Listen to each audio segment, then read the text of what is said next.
Welcome back, fellas, to another day in the NBA. It is Wednesday, March 12th, and we're coming off a sweep. We had a pretty good day yesterday. Hop straight into the recap from yesterday. Waste no time. We went 2-0. James Harden over RA. Damian Lillard over 6.5 assists. Dame Cash in the first half. And then we didn't even have to sweat out James Harden to see Cash in the middle of the third quarter, which was all around fantastic. Love to see those types of days. So let's keep that pushing into today's slate. We have a good amount of games today, as we have a 9-game slate. I just want to double check that. I think 9 games. Maybe my counting's wrong. Yeah, we have a 9-game slate. No worries there. We're going to be starting with OKC against the Boston Celtics. Sorry. No, we're not. We're going to start in order. We'll start in order on here on the graph that I have. We'll start with the 76ers at Toronto. Toronto is a -3 favorite. I like them in this one. Kelly Oubre might not play. Andre Drummond might not even play. This entire Philly team's in shambles. No Tyrese Maxey, no nothing. I like Toronto to cover there pretty easily. Atlanta -8.5 against Charlotte. Charlotte's at their closest to full strength they can be right now without obviously like Brandon Miller or anything. I think they keep this one close. Normally, Charlotte and Atlanta have some pretty close matchups. I tried to find a play for this game. Didn't really find any ones that I like, so we're going to move on. I like Charlotte to cover at +8.5 there. And then we're going to go to Boston at OKC, one of the best games for today. Today's slate is filled with a lot of good games that I'm excited for.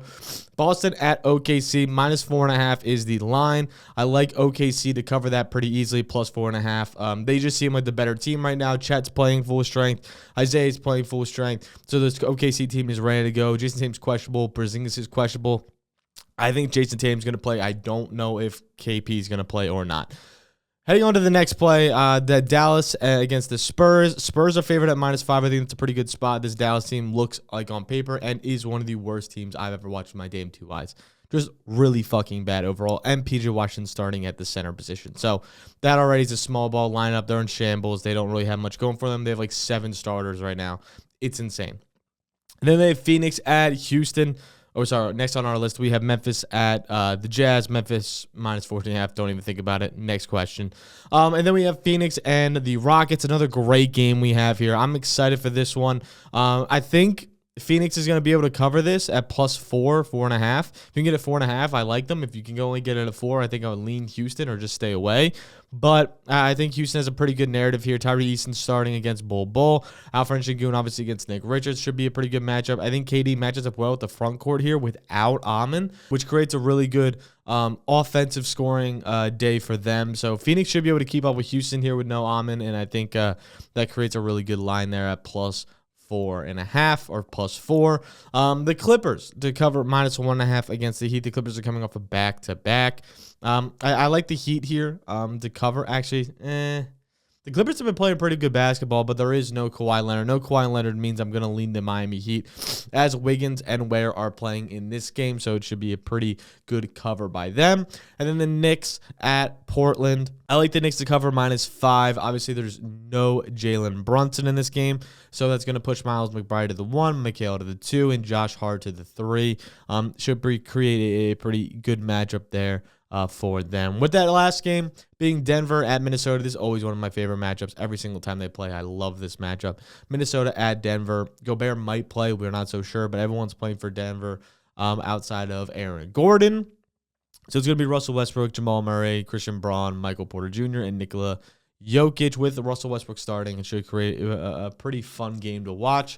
Again, Anthony Edwards always going head-to-head with Nikola Jokic is hilarious. So I think this is going to be a really good game. I like Denver to cover -3.5. I think it's close. Minnesota has a real shot, so I'm going to leave -3.5 for Denver there, but it could be a very close game. Heading into our plays for the day, we already did our recap of yesterday and whatnot, so let's hop into the plays for today. Waste no time so I can get this video out to you guys, because I'm already a little bit late. Starting with Russell Westbrook to go over 5.5 rebounds. Obviously, Aaron Gordon's out, so this rotates Russ up to the point guard, like I just said.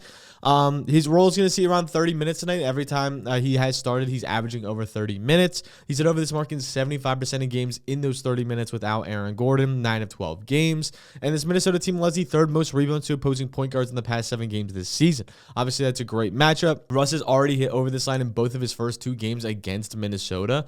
Not only that, but 12 of the last 15 15 point guards have gone over on the rebounding lines versus Minnesota as well. So again, a great matchup here. Russ, every time Russ starts, I feel like I try to find his rebounding line, as he's one of the most aggressive players on the court every single time.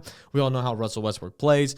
So him to get 5.5 rebounds feels like an easy lock here against this Minnesota defense. Staying in Denver, we're going to take Nikola Jokic to go over 51.5 PRA. Nikola's crushed this line with Aaron Gordon out of the lineup, hitting this in 71% of games without Aaron Gordon, averaging 56.8 PRA in those games. Now, Minnesota likely will be without Rudy Gobert. I don't think he's going to play, but again, he might. Even if he does, I still love this line, but I don't think he's going to play. In home games, Jokic is averaging 20 field goal attempts, 21 rebound chances, along with 15 potential assists, which is more than enough to easily crush over this line with Rudy Gobert in the lineup or not. The volume is completely there. We've seen Jokic just have a 30-20-20 game. In good matchups where the game stays close, he tends to have these large productions, especially with AG out. So I think without Aaron Gordon, he is a very good spot here at 51.5. Then our next play is going to be SGA to go over 32.5 points, heading over to the game versus Boston. He's hit over this line in the last three games versus Boston in his career. Not only that, but Boston in the last 10 games is allowing the most points in the mid-range, 22% of SGA's points, while also allowing the 9th most points above the arc, 32% of SGA's points.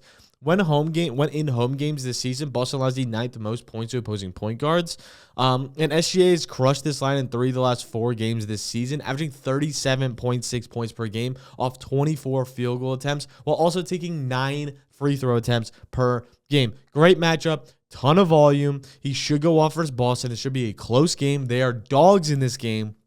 I don't think they should be. I think SGA is going to carry this team to a pretty easy W. Not easy W, but I think they're going to win this game. I think OKC is going to win this game. With that being said, Josh Hart over 9.5 rebounds is going to be our next play. This is plus money, plus 112. You love to get some plus money here. Josh Hart's been playing the 3 in this game, as we talked about earlier with the lineups. He's a perfect matchup versus Portland. Portland has the 3rd most rebounds to opposing small forwards in the past 5 games this season, and they've allowed the 6th most in the past 10 games this season. So again, just a good matchup overall. Hart's also hit over this mark in 51% of games this season, while recording 18.5 rebound chances per game in the past 10 games. And without Brunson this season, Hart has destroyed this line, recording 20 and 14 rebounds in both of the games he's played without Brunson. 7 of the last 9 small forwards have also gone over on their rebounding lines versus this Portland team. So again, another great matchup where he should see plenty of volume with those rebound chances. And there's no Brunson in this one. I think it's going to be a close game. Only -5 is the spread. So I think Josh Hart's going to have to step up here in a pretty big way.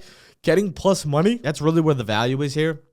I think Josh Hart double-double seems a pretty realistic play along with his rebounds. And our last play, we're going back to the Denver game against Minnesota. Anthony Edwards over 3.5 3-pointers made at plus 100. Denver's allowed the 2nd most 3-pointers made to opposing shooting guards, while allowing the 6th most 3-pointers made to opposing shooting guards at playing at home. And it's had over when playing at home. Excuse me, that was I don't know why I spazzed on the sentence. And it's hit over this mark in 62% of games this season, while averaging 4.1 3-pointers made per game. Not only that, but Ant in his last 10 games is averaging 10 3-point attempts per game. If you're averaging 10 3-point attempts, you should be able to get around the 40% mark. I think he might see more in this game, as he normally does against Denver. In the last 5 games this season, Denver's also led the 2nd most 3-point attempts beyond the arc, while 13 of the last 18 shooting guards have hit over on their 3-pointers mark versus Denver this season. Well, not this season, in the last 18 games versus this team. This should be, again, an easy cash, high volume, great matchup. We shouldn't be overthinking this one here. Anthony Edwards should have to be a big part of this offense. Obviously, playing against a tough Denver defense, it should make for a very good game. I'm super excited to watch this game. So I think Anthony Edwards over 3.5 3-pointers made is going to be a good value at plus 100 even odds. Those are the plays. We have Anthony Edwards, Josh Hart, SGA, Nikola Jokic, and Russell Westbrook. Let me know what you guys are taking in the comments below. I tried to find a Charlotte line. Let me know if you guys have one for there against Atlanta, or the vice versa. So let me know what you guys have crafted up there. But if you don't have anything, make sure to like, make sure to subscribe. All sort of fun shit down below. I'll appreciate you guys extra when you do that, and I'll catch you guys next time. Make sure to tune into the live later today as well. Yeah, and I'll catch you guys next time. Peace.